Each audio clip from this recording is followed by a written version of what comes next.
Hello ছাত্রছাত্রীরা, আমি সংহিতা। আমার চ্যানেল লাইফ উইথ ফিলোসফিতে তোমাদের সকলকে স্বাগত জানাই। তোমরা তো জানোই যে আমার এই চ্যানেলে তোমরা পরপর সব ভিডিও পেয়ে যাও এবং আমার সব ভিডিও এখানে দেওয়া আছে। কাজেই যদি ভালো লাগে অনুরোধ রইল অবশ্যই সাবস্ক্রাইব করো এবং বন্ধুদের মধ্যে শেয়ার করো।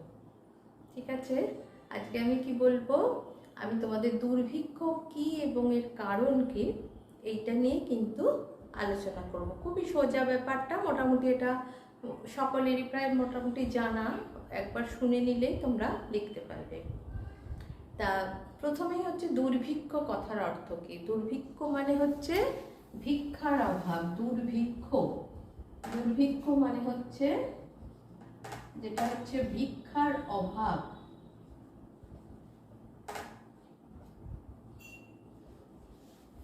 মানে কি, যখন ভিক্ষে করেও মানুষ কিছুই পায় না, মানে মানুষের খাওয়ার সংস্থান যখন হয় না, তা সেটাই হচ্ছে দুর্ভিক্ষ। এবার কি হয়, আমাদের দেশে তো এমনি দুই ধনী এবং গরিব দুই শ্রেণী অবশ্যই আছে, প্রত্যেক দেশেই আছে। কিন্তু যখন দুর্ভিক্ষ হয় তখন কিন্তু এই ধনীদের কোনো অসুবিধা হয় না, কারণ তাদের কাছে পর্যাপ্ত পয়সা থাকে, তারা পয়সা দিয়ে তাদের প্রয়োজনীয় জিনিস কিনতে পারে।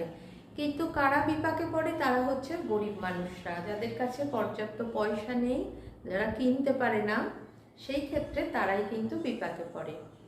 তার সাধারণভাবে যদি তুমি ভাবো, তাহলে দুর্ভিক্ষ মানে কি, কোনো একটা অঞ্চলে যখন খুব বেশি পরিমাণে খাদ্যের অভাব দেখা দেয়, তখনই সেই অঞ্চলে দুর্ভিক্ষ হয়েছে বলা হয়ে থাকে। এইবার এই দুর্ভিক্ষের কিন্তু নানা রকম কারণ আছে। প্রকৃত কারণ বলতে কিন্তু মানে প্রথমেই যেটা হয় সেটা হচ্ছে প্রাকৃতিক কারণ, যেটা আমরা জানি যে ঝড়, এই যে আমফানের মতো ঝড়, আয়লার মতো ঝড়, এইরকম ঝড়, কিংবা ভূমিকম্প, কিংবা বন্যা, যে কোনো কিছু প্রাকৃতিক বিপর্যয় যখন আমাদের এই শস্যগুলোর ক্ষতি হয়, তখন কি হয়, আমাদের খাদ্যের অভাব দেখা দেয়, তখনই কিন্তু দুর্ভিক্ষ দেখা দিতে পারে। এইবার এইটার জন্য আমাদের কি করা উচিত, আমাদের সরকারের উচিত হচ্ছে কি, যে খাদ্য মজুত করে রাখা। মানে এই রকম পরিস্থিতি তো যে কোনো সময় আসতে পারে, প্রকৃতির ওপর আমাদের কোনো হাত নেই, কাজে যে কোনো সময় এই পরিস্থিতির উদ্ভব হতে পারে, সেই জন্য আমাদের উচিত হচ্ছে খাদ্য মজুত করে রাখা। 2 নম্বর হচ্ছে, যেটা সবচেয়ে বড় কারণ, সেটা হচ্ছে জনবিস্ফোরণ। এই যে তোমরা নিশ্চয়ই জানো এতদিনে যে এখন ভারত চীনকেও ছাড়িয়ে গিয়ে জনসংখ্যায় সবচেয়ে প্রথম দেশ। তা এই যে জনবিস্ফোরণ যদি হয়, মানে জনগণের যদি সংখ্যার ওপর নিয়ন্ত্রণ না থাকে, তাহলে জনসংখ্যার এই নিয়ন্ত্রণ হারিয়ে গেলে কি হবে, আমাদের যে পরিমাণ মানুষের জন্য খাদ্যের একটা, প্রত্যেকটা দেশে কি থাকে, নির্দিষ্ট পরিমাণ তো একটা জমি জায়গা থাকে যেখানে শস্য উৎপন্ন হয়।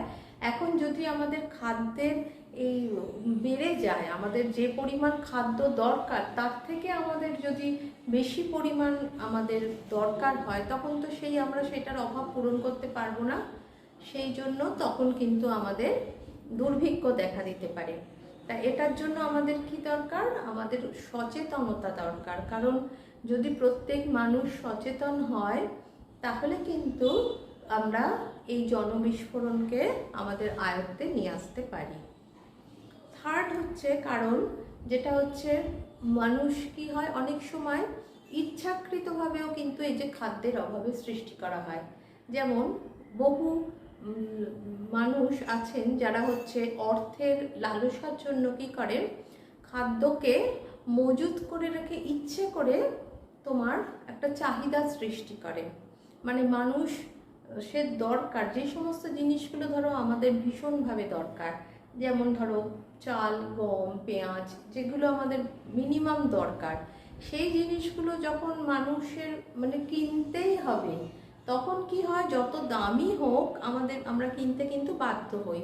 এই কিছু ধরনের মানুষ আছে, সুবিধাভোগী শ্রেণী কিছু মানুষ, তারা কি করে, সেইগুলোকে মজুত করে, ইচ্ছে করে মজুত করে রেখে একটা কৃত্রিম একটা আমাদের চাহিদা সৃষ্টি করে, যে সময় সেই সমস্ত জায়গায় যেখানে এগুলো হয় সেই সমস্ত জায়গায় কিন্তু তখন দুর্ভিক্ষ মতো অবস্থা সৃষ্টি হতে পারে। এই ক্ষেত্রে কিন্তু এই জন্য সরকারের কিন্তু এই বিষয়ে নজরদারি দেওয়া উচিত, যাতে এই ধরনের সুবিধাভোগী শ্রেণীরা এরকমভাবে কাজ করে সাধারণ মানুষকে বিপাকে না ফেলতে পারে। আর লাস্ট যেটা, সেটা অনেক সময় রাষ্ট্রের জন্যও কিন্তু অনেক সময় এরকম দুর্ভিক্ষের সৃষ্টি হতে পারে। কারণ কি, যদি কোনো রাষ্ট্র হঠাৎ মনে করলো যে আমার চাষবাস করে আমার পর্যাপ্ত যা আছে তাই দিয়ে হয়ে যাবে, এখন আমি শিল্পের দিকে নজর দেব, তখন কি হবে, চাষবাসটার গুরুত্ব কমে গেল। অথচ যোগানটা যদি আমার ঠিক মতো না থাকে, সব সময় তো চাহিদা যেরকম থাকে সেই অনুযায়ী যোগান থাকলে কোনো সমস্যা হয় না। কিন্তু তখন কি হলো, আমার চাহিদা থেকে গেল, আমি শিল্পের দিকে বেশি নজর দিলাম, চাষবাসের ওপর ততটা ভেবে নিলাম হয়ে যাবে, দেখা গেল সেখানে ঘাটতি পড়ে গেল, তখনও কিন্তু এরকমভাবে দুর্ভিক্ষের সৃষ্টি হতে পারে। তাই এইভাবে কিন্তু বিভিন্ন কারণে দুর্ভিক্ষের সৃষ্টি হয়। তবে কি, বর্তমানে বিভিন্ন দেশ আর এক দেশকে কোনো সময় বিপাকে পড়লে সাহায্য করে, সেইটা সবসময় দেখা উচিত। বিশেষত যে সমস্ত ধনী দেশগুলো আছে তাদের উচিত কিন্তু যে তাদের যে অপচয়গুলো করে তারা সেগুলো না করে যদি গরিব দেশগুলোকে একটু অর্থ সাহায্য করে, তাহলে সেই দেশগুলো অন্তত এই এই সমস্ত তাদের খাদ্যের অভাব থেকে তাহলে তারা মুক্তি পাবে। এটাই হচ্ছে আজকের আমার আলোচ্য ছিল। আশা করি বুঝতে পেরেছো।